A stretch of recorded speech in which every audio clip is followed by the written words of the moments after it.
সৌমেন স্যারের হোয়াটসঅ্যাপ গ্রুপের পক্ষ থেকে দশম শ্রেণীর সকল ছাত্রছাত্রীকে শুভেচ্ছা।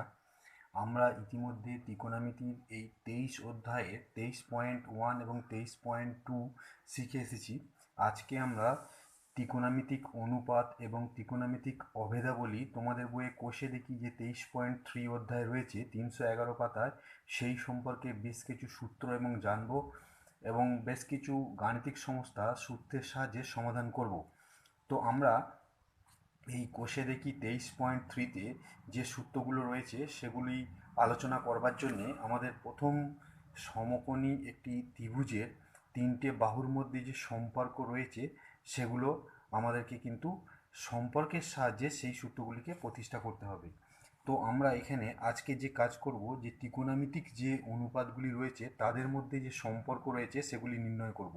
তার জন্য আমরা কি লিখছি এখানে, ত্রিকোণমিতিক বা ত্রিকোণমিতিক ত্রিকোণমিতিক অনুপাত ত্রিকোণমিতিক অনুপাতগুলির ত্রিকোণমিতিক অনুপাতগুলির মধ্যে মধ্যে সম্পর্ক সম্পর্ক নির্ণয়। ত্রিকোণমিতিক অনুপাতগুলির মধ্যে সম্পর্ক নির্ণয়।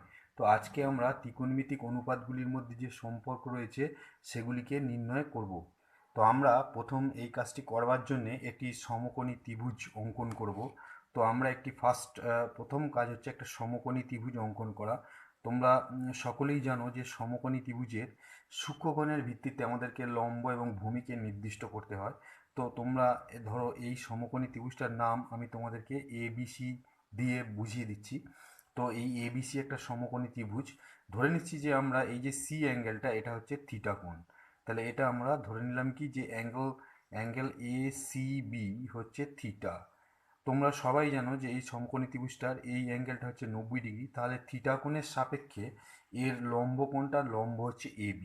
তাহলে আমরা কি লিখব যে এই ABটা হচ্ছে আমাদের ক্ষেত্রে লম্ব, আর আমাদের এই BC বাহুটা কি না, BC বাহুটা হচ্ছে আমাদের এক্ষেত্রে ভূমি হবে। আর সমকোণের বিপরীত দিকে যে বাহু থাকে সেটাকে আমরা কি বলবো, অতিভুজ বলবো। তাহলে আমরা যদি এই সূক্ষ্মকোণ মানে অ্যাঙ্গেল ACBকে আমরা থিটা ধরি, তাহলে এই থিটা কোণের রেসপেক্টে যেটা বিপরীত দিকে থাকে সেটা হচ্ছে লম্ব, আর সমকোণ সংলগ্ন আরেকটি যে বাহু সেটি এখানে BC, এটা হচ্ছে ভূমি। আর অতিভুজ সবসময় সমকোণের বিপরীত দিকে যেটা থাকে সেটা হচ্ছে আমাদের AC। তো আমরা পিথাগোরাসের উপপাদ্য অনুযায়ী কি জানি, তাহলে এটা আমরা যেহেতু প্রথম সম্পর্ক প্রতিষ্ঠা করছি সেই জন্য আমরা কি লিখবো, এটা প্রথম সম্পর্ক। তো এটা আমরা ফার্স্ট সম্পর্ক প্রতিষ্ঠা করছি, সেই জন্য প্রথম সম্পর্ক, এবং এর নাম্বারিং করছি আমরা 1। তো আমরা পিথাগোরাসের উপপাদ্য অনুযায়ী যা জানি সেটা লিখব। পিথাগোরাসের উপপাদ্য অনুযায়ী আমরা জানি যে একটা সমকোণী ত্রিভুজের ক্ষেত্রে অতিভুজ স্কোয়ার সমান হচ্ছে লম্ব স্কোয়ার বা ভূমি স্কোয়ার, বা এটাকে আমরা এইভাবে লিখতে পারি, লম্ব স্কোয়ার প্লাস ভূমি স্কোয়ার সমান হচ্ছে অতিভুজ স্কোয়ার। তো এই হচ্ছে আমাদের পিথাগোরাসের উপপাদ্য। এটা আমরা ক্লাস 10-এ যে আমাদের উপপাদ্য রয়েছে সেই উপপাদ্য 50-এ এটা আমরা কিন্তু শিখে এসেছি। 49-এ আমাদের পিথাগোরাসের উপপাদ্য ছিল, সেখানে আমরা পড়েছি যে কোনো সমকোণী ত্রিভুজের ক্ষেত্রে লম্ব স্কোয়ার প্লাস ভূমি স্কোয়ার সমান অতিভুজ স্কোয়ার হয়। এখন আমরা যদি এই যে সম্পর্কটি রয়েছে একে আমরা উভয় দিকে অতিভুজ স্কোয়ার দিয়ে ভাগ করি, তাহলে আমরা সেটাই লিখছি। তাহলে উভয় উভয় দিকে অতিভুজ অতিভুজ স্কোয়ার স্কোয়ার দিয়ে ভাগ করে পাই। তাহলে উভয় দিকে আমরা এই রাশিমালাকে উভয় দিকে অতিভুজ স্কোয়ার দিয়ে ভাগ করে পাই। তাহলে কি পাওয়া যায় সেটা এবার আমরা দেখছি। তো আমাদের বাঁ দিকে আছে কি, লম্ব স্কোয়ার প্লাস ভূমি স্কোয়ার। তাহলে বাম দিকে যেটা আছে সেটা হচ্ছে লম্ব স্কোয়ার প্লাস ভূমি স্কোয়ার, এর নিচে আমরা কি লিখবো, অতিভুজ স্কোয়ার। তো আমরা এখানে লিখলাম অতিভুজ স্কোয়ার। আর ডান দিকে আমাদের রয়েছিল, এই যে ডান দিকে কি রয়েছে ইকুয়েশনের, সেটা আমাদের রয়েছে অতিভুজ তার স্কোয়ার। তো আমরা এখানে অতিভুজ স্কোয়ার বাই কি লিখবো, অতিভুজ তার স্কোয়ার। অর্থাৎ আমরা এখানে যে রাশিমালা পিথাগোরাস উপপাদ্য অনুযায়ী পেয়েছি সেটির উভয় দিকে আমরা অতিভুজ স্কোয়ার দিয়ে ভাগ করলাম। তাহলে দেখো এরকম পাওয়া যাবে। এখন এটাকে আমরা যদি আলাদা আলাদা করি তাহলে এখান থেকে আমি কি লিখতে পারি, লম্ব স্কোয়ার বাই অতিভুজ স্কোয়ার। তো আমরা এরকম লিখতে পারি। তো অতিভুজকে আমি সংক্ষেপে অতি লিখছি, লম্ব স্কোয়ার বাই অতি স্কোয়ার প্লাস ভূমি স্কোয়ার বাই আমরা এখানে কি লিখতে পারি, অতিভুজটাকে যদি সংক্ষেপে অতি হিসেবে লিখি তা অতি স্কোয়ার, আর এখানে দেখো এগুলো কেটে যায়, তাহলে কি দাঁড়াচ্ছে 1। তাহলে এই লম্ব স্কোয়ার বাই অতিভুজ স্কোয়ার, তো এটাকে আমরা লিখতে পারি কি লম্ব বাই অতি, অতিভুজকে আমরা সংক্ষেপে অতি আকারে লিখছি, তার হোল স্কোয়ার, প্লাস ভূমি বাই অতি, তাহলে আমি এটাকে কি লিখবো, ভূমি বাই অতি তার হোল স্কোয়ার সমান 1 বা ইকাল টু 1। তো এই লম্ব বাই অতি এটা আমরা পড়ে এসেছি যে এই থিটা কোণের সাপেক্ষে লম্ব আর অতিভুজের অনুপাতকে কি বলা হয়, থিটা কোণের সাপেক্ষে লম্ব এবং অতিভুজের অনুপাতকে বলা হয় সাইন থিটা। এটা আমরা এর আগের অধ্যায়ে পড়ে এসেছি, তাহলে এটাকে আমরা কি লিখবো, সাইন থিটা তার হোল স্কোয়ার। ভূমি বাই অতিভুজ এটাকে আমরা বলে বলে বলে কি বলে আসি, এটাকে আমরা বলে এসেছি কস থিটা, তাহলে কস থিটা তার হোল স্কোয়ার ইকুয়াল টু আমরা কি লিখতে পারি 1। তো এই স্কোয়ারগুলোকে যদি আমরা সাইনের সঙ্গে আলাদা করি হোল স্কোয়ার থেকে, তাহলে সাইন স্কোয়ার থিটা প্লাস কসের স্কোয়ার থিটা ইকুয়াল টু আমরা কি পাই 1। তো এটাই হচ্ছে আমাদের প্রথম সম্পর্ক, ত্রিকোণমিতিক যে অনুপাতগুলি রয়েছে তাদের মধ্যে প্রথম যে সম্পর্ক, সেটা আমরা কিন্তু প্রমাণ করে ফেললাম যে সাইন স্কোয়ার থিটা প্লাস কসের স্কোয়ার থিটা সমান কিন্তু 1। তো আমরা এখান থেকে আরেকটি ত্রিকোণমিতিক অনুপাত বা ত্রিকোণমিতিক অনুপাতের মধ্যে আরও দুটি ত্রিকোণমিতিক অনুপাতের মধ্যে যে সম্পর্ক আছে সেটা এবার নেক্সট আমরা দেখাবো। নেক্সট আমরা ত্রিকোণমিতিক আরেকটি যে অনুপাতের মধ্যে সম্পর্ক আছে সেটা এবার দেখাবো। তাহলে আমরা এটা লিখছি যে দ্বিতীয় সম্পর্ক। তাহলে দ্বিতীয় সম্পর্ক আমাদের কি রয়েছে, দ্বিতীয় সম্পর্ক হচ্ছে, ধরো একটা সমকোণী ত্রিভুজ, ঠিক আমি আগের মতনই এঁকে নিচ্ছি, এটা একটা সমকোণী ত্রিভুজ। তো এই সমকোণী ত্রিভুজের ধরে নাও যে এই কোণটা হচ্ছে থিটা, আমরা নামটা আগের মতন দিচ্ছি অ্যাঙ্গেল এ বি সি। তো এই থিটা কোণের সাপেক্ষে তাহলে লম্ব আমাদের এ বি, ভূমি হচ্ছে আমাদের বিসি, এবং অতিভুজ অতিভুজ হচ্ছে আমাদের এসি। তো পিথাগোরাসের উপপাদ্য অনুযায়ী আমরা এটা শিখে এসেছি যে লম্ব স্কোয়ার প্লাস ভূমি স্কোয়ার সমান অতিভুজ স্কোয়ার, তো আমরা সেটাই লিখছি। তাহলে পিথাগোরাসের উপপাদ্য অনুযায়ী, তাহলে পিথাগোরাসের উপপাদ্য অনুযায়ী লম্ব স্কোয়ার প্লাস ভূমি স্কোয়ার সমান হচ্ছে অতিভুজ তার স্কোয়ার। তো পিথাগোরাসের উপপাদ্য অনুযায়ী আমরা এটা লিখতে পারি। তো আমরা এই রাশিমালাটাকে এর আগে অতিভুজ স্কোয়ার দিয়ে ভাগ করেছিলাম, তো এরপরে আমরা এই রাশিমালাটাকে আমরা ভূমি স্কোয়ার দিয়ে ভাগ করব। কী দিয়ে ভাগ করব, ভূমি স্কোয়ার দিয়ে। তাহলে আমরা সেটাই লিখব যে উভয় দিকে ভূমি স্কোয়ার দিয়ে ভাগ করে পাই, ভূমি স্কোয়ার দিয়ে ভাগ করে, পাই। তাহলে ভূমি স্কোয়ার দিয়ে আমরা যদি এটাকে ভাগ করি তাহলে কি দাঁড়াচ্ছে, লম্ব স্কোয়ার প্লাস ভূমি স্কোয়ার বাই, আমরা এখানে কি লিখব, বাঁদিকে ভূমি স্কোয়ার, আর ডান দিকে আমাদের রয়েছে অতিভুজ স্কোয়ার বাই ভূমি স্কোয়ার। তো আমরা যদি এগুলোকে বিচ্ছেদ করি বা আলাদা করি তাহলে এখান থেকে লিখতে পারি কি লম্ব স্কোয়ার বাই ভূমি স্কোয়ার, আর এখানে লিখতে পারি ভূমি স্কোয়ার বাই ভূমি স্কোয়ার, আর এদিকে আমাদের আসছে অতিভুজ স্কোয়ার বাই ভূমি স্কোয়ার। তো এবার আমরা এগুলোকে যদি হোল স্কোয়ার আকারে লিখি তাহলে এখানে পাচ্ছি লম্ব বাই ভূমি তার হোল স্কোয়ার, এখানে পাচ্ছি ভূমি বাই ভূমি। তো এখানে দেখো এই ভূমি বাই ভূমি, এগুলো ভূমি স্কোয়ার বাই ভূমি স্কোয়ার এগুলো ক্যান্সেল হয়ে যায়, তাহলে কি পড়ে থাকে 1। আর এখানে আমরা পাচ্ছি অতিভুজ বাই ভূমি, তো এটাকে আমরা লিখব কি অতিভুজ বাই ভূমি তার হোল স্কোয়ার। তো এখন আমরা ইতিমধ্যেই পড়ে এসেছি 23.1 অনুশীলনীতে, সেখানে আমরা শিখে এসেছি লম্ব বাই ভূমি, যেহেতু এগুলো থিটা কোণের সাপেক্ষে এখানে, তাহলে লম্ব বাই ভূমি অনুপাতকে আমরা কি বলে এসেছি যে ট্যান থিটা। তাহলে এখানে আমরা কি বলবো, ট্যান থিটা তার হোল স্কোয়ার, এটা হচ্ছে +1। আর এখানে অতিভুজ বাই ভূমি, দেখো তোমরা ভূমি বাই অতিভুজ সমান জেনে এসেছো কি কস থিটা, তো এই অতিভুজ বাই ভূমি তাহলে এটা কি হবে সেক থিটা, তাহলে সেক থিটা তার হোল স্কোয়ার। তো এবার তোমরা এখান থেকে দেখো এটা কি লেখা যায়, যে এটাকে আমি যদি স্কোয়ারগুলোকে এইভাবে লিখি তাহলে tan square theta +1 equal to কী লেখা যায়, সেক স্কোয়ার থিটা। তো এরপরে আমরা যদি এই ট্যান স্কোয়ার থিটাটাকে এদিকে নিয়ে আসি তাহলে কি পাওয়া যায়, এদিকে পড়ে থাকে 1 equal to sec square theta minus tan square theta. তো এটাকে যদি আমরা ঘুরিয়ে লিখি তাহলে কি পাই না, sec square theta minus tan square theta সমান কিন্তু 1। তো এটা আমরা ত্রিকোণমিতিক অনুপাতগুলির মধ্যে আরেকটি সম্পর্ক নির্ণয় করলাম। এখন আমরা ত্রিকোণমিতিক অনুপাতের মধ্যে আরেকটি যে সম্পর্ক রয়েছে সেটা হচ্ছে থার্ড সম্পর্ক বা তৃতীয় সম্পর্ক, সেটা আমরা নির্ণয় করব। তো ইতিমধ্যে আমরা শিখে গেছি যে sine square theta plus cos square theta সমান 1, আর শিখেছি sec square theta minus tan square theta সমান 1। এবার আমরা তৃতীয় অনুপাত বা তৃতীয় ত্রিকোণমিতিক অনুপাতের মধ্যে সম্পর্ক শিখব। তার জন্যে আমাদের ঠিক আগের মতনই আরেকটি সমকোণী ত্রিভুজ অঙ্কন করে নিতে হবে। তো আমরা আজকে এখন থার্ড যে সম্পর্ক বা তৃতীয় সম্পর্ক সেটি শিখব। তো এটা আমরা প্রতিষ্ঠা করার জন্য আগের মতনই একটা সমকোণী ত্রিভুজ অঙ্কন করে নেব। এটার নাম আমরা এ বি সি দেব। তো এই কোণটা আমরা ধরে নিচ্ছি কি থিটা। এখন এই থিটা কোণের সাপেক্ষে তাহলে লম্ব হচ্ছে আমাদের ঠিক আগের মতনই এ বি, ভূমি হচ্ছে আগের মতনই বিসি, আর অতিভুজ সবসময় এই যে সমকোণ তার বিপরীত দিকের বাহু হয়, সেই জন্য আমরা এটা বলবো অতিভুজ। তো পিথাগোরাসের উপপাদ্য অনুযায়ী তাহলে আমরা কি প্রমাণ করে এসেছি বা কি শিখে এসেছি সেটাই আমরা লিখব যে পিথাগোরাসের উপপাদ্য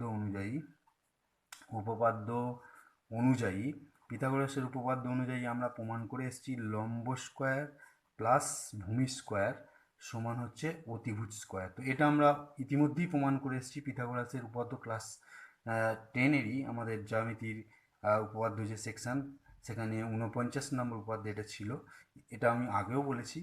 তো এবার আমরা প্রথম সম্পর্কের জন্য অতিভুজ স্কোয়ার দিয়ে ভাগ করেছিলাম, দ্বিতীয় সম্পর্কের জন্য ভূমি স্কোয়ার দিয়ে ভাগ করেছিলাম। এবার তৃতীয় সম্পর্কের জন্য আমরা এর রাশিমালাটিকে লম্ব স্কোয়ার দিয়ে ভাগ করে দেবো, সেটাই আমরা এখানে লিখছি। তাহলে উভয় দিকে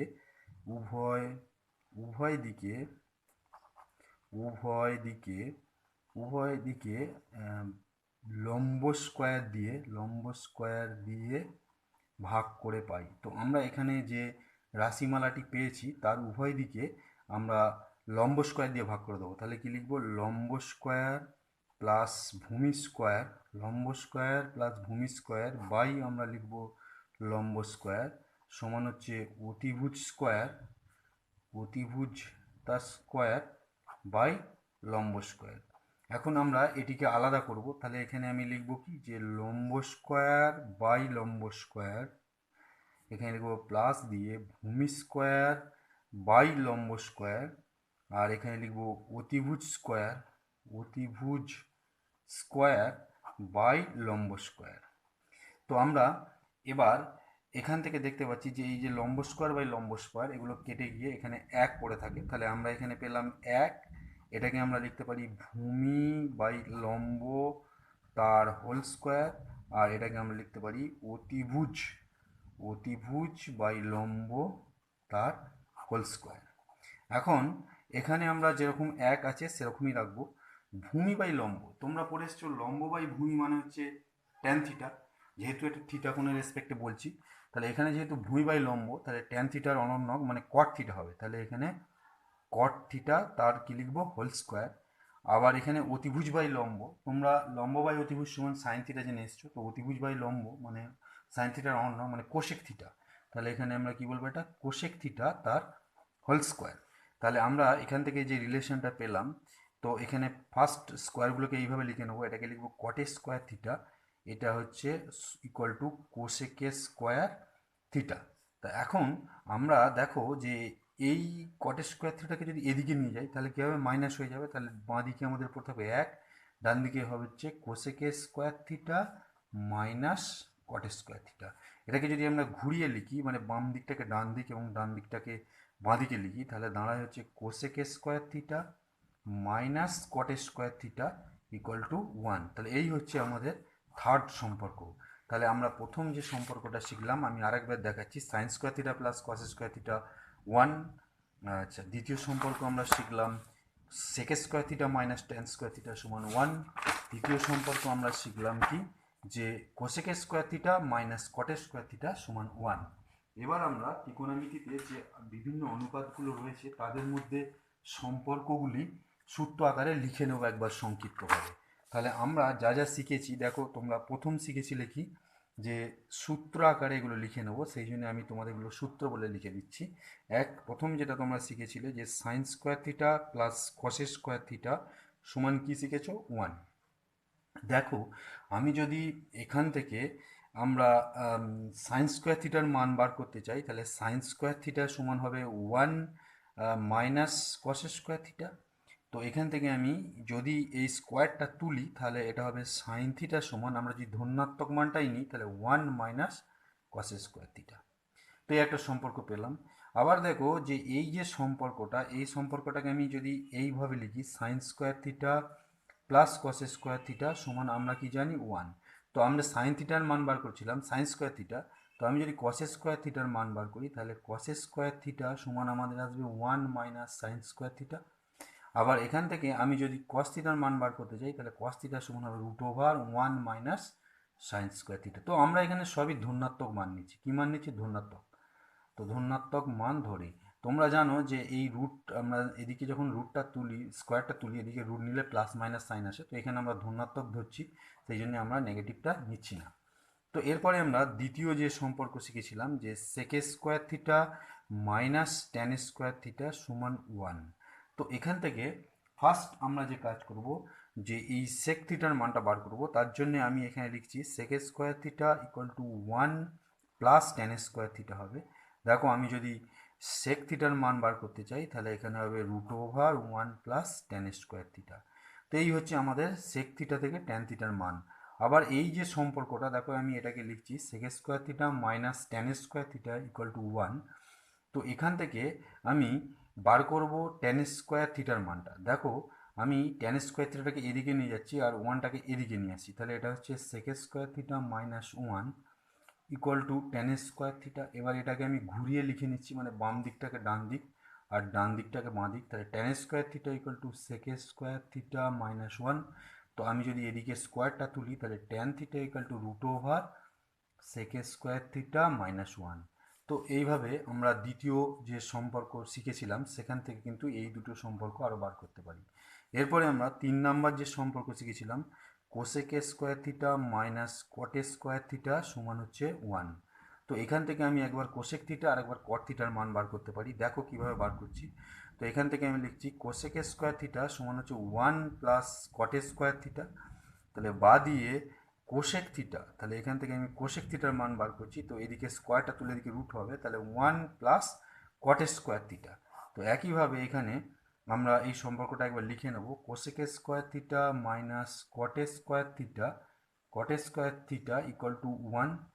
তো এবার আমরা যেহেতু এখানে কট স্কোয়ার থিটার মান বার করবো তাহলে 1টাকে এদিকে নিয়ে আসছি, তাহলে কোসেক স্কোয়ার থিটা এই 1টা এদিকে নিলে মাইনাস হবে, কট স্কোয়ার থিটাটা যদি আমি ওদিকে নিয়ে যাই তাহলে এটা হবে কট স্কোয়ার থিটা। তো এবার আমি বাম দিকটাকে ডান দিক আর ডান দিকটাকে বাঁ দিক আকারে লিখবো, তাহলে এখানে হবে cot square theta equal two cosec square theta minus 1। তাহলে এখান থেকে আমি পাচ্ছি কট থিটা সমান হচ্ছে কোসেক স্কোয়ার থিটা মাইনাস 1। তাহলে আমরা যে যে সম্পর্কগুলো শিখলাম সেগুলো আমি এখানে তোমাদেরকে আন্ডারলাইন করে দিচ্ছি। তো আমরা প্রথমে sign square theta plus cos square theta equal to 1 থেকে একবার সাইন থিটা একবার কস থিটা, এই যে একবার সাইন থিটা আর একবার কস থিটা বার করলাম। Sec square theta minus tan square theta সমান 1, এই সম্পর্ক থেকে আমরা একবার সেক থিটা আর একবার ট্যান থিটার মান বার করলাম। অন্যদিকে cosec square theta minus cot square theta সমান 1, এই সম্পর্ক থেকে একবার কোসেক থিটা আর একবার আমরা কট থিটার মানটা বার করলাম। ইতিমধ্যে আমরা আরও যে সম্পর্কগুলো শিখে এসেছি যে সাইন থিটার মান আমরা কিন্তু জেনে এসেছি যে সাইন থিটা সমান কী লেখা যায় 1/কোসেক থিটাও ইতিমধ্যে আমরা এগুলো শিখে এসেছি। বা এটাকে আমরা এইভাবে বলতে পারি যে কোসেক থিটা ইকুয়াল টু 1/সাইন থিটা। এগুলো কিন্তু আমরা শিখে এসেছি, তবুও তোমাদের রিমাইন্ড বা স্মরণ করার জন্য আমি আর একবার মনে করিয়ে দিচ্ছি যে সাইন থিটা হচ্ছে কোসেক থিটার অনন্যক, উল্টো দিক থেকে কোসেক থিটা হচ্ছে সাইন থিটার অনন্যক। এইভাবে আমরা আরেকটি সূত্র এখানে লিখতে পারি যে সেক থিটা বা আমরা আগে কস থিটাই লিখি, এই কস থিটা কার অনন্যক না কস থিটা আমরা জানি যে সেক থিটার অনন্যক। তো এটাকে আমরা ঘুরিয়ে লিখতে পারি যে সেক থিটা সমান হচ্ছে 1/কস থিটা। তো এগুলো তোমরা একটু মনে রাখবে। তো 6 নম্বরে আমরা যেটা লিখতে পারি যে আমরা সবাই জেনে এসেছি যে কট থিটা এটা হচ্ছে ট্যান থিটার অনন্যক। কট থিটা সমান আমরা কি লিখতে পারি 1/ট্যান থিটা, বা এটাকে আমরা যদি এইভাবে লিখি যে ট্যান থিটা সমান হচ্ছে 1/ আমরা কি লিখতে পারি কট থিটা। আমরা এটা পড়ে এসেছি, কেন কি না কট থিটা হচ্ছে আমাদের ভূমি বাই লম্ব, অন্যদিকে ট্যান থিটা হচ্ছে লম্ব বাই ভূমি, সুতরাং কট থিটা এবং ট্যান থিটা পরস্পরের অনন্য। তো সেটা আমরা এখানে লিখলাম। আবার আমরা শিখে এসেছি যে আমরা sine theta by cos theta, sine theta by cos theta এই অনুপাত আমরা শিখে এসেছি ট্যান থিটার সঙ্গে কি সমান। আবার আরেকটি সম্পর্ক আমরা জেনে এসেছি, সেটা হচ্ছে যে এটাকে যদি আমরা উল্টে দিই অর্থাৎ cos theta by sine theta আকারে লিখি, তো আমরা জানি যে এটা যেহেতু ট্যান থিটার যে রাশিমালা তার অনন্য, সুতরাং এটা কি হয়ে যাবে না এটা হয়ে যাবে কট থিটা। এগুলো আমরা ইতিপূর্বেই শিখে এসেছি। তো আমরা যে গাণিতিক সমস্যাগুলোর সমাধান এবার করব, সেগুলো সমাধান করবার জন্যে তাহলে আমরা এখানে যে সূত্রাবলীগুলো লিখলাম, অর্থাৎ এই সূত্রাবলীগুলো আমরা কিন্তু এখানেও যা লিখলাম এগুলোকে কিন্তু আমরা কাজে লাগাবো। যাই হোক, তো পরবর্তী একটি ভিডিওতে আমি তোমাদের এই সমস্ত সূত্রগুলোর সাহায্যে বেশ কিছু গাণিতিক সমস্যা তোমাদের কোর্সে দেখি যে 23.3 অধ্যায় রয়েছে তার সমাধান করে দেখাবো।